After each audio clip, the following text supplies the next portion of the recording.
Hammaga salom do'stlar. Bugun sizlar bilan tez va oson nonushta pishirishni o'rganamiz. Nonushtamiz uchun kerak bo'ladigan narsa faqat sir, kolbasa, ikkita tuxum, pomidor, ketchup, mayonez va tandir lavashlar.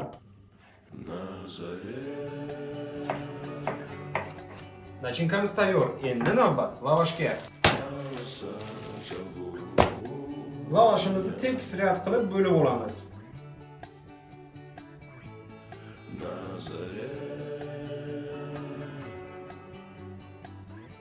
Oxiriga yetib kelganimizda bunday yopilganda dumchasini ichiga solib qo'yamiz. Bo'ldi. Konvertikchamiz tayyor. Konvertiklarimizni tuxumga bulab olib, qizigan skavorotkaga qovurishga qo'yamiz.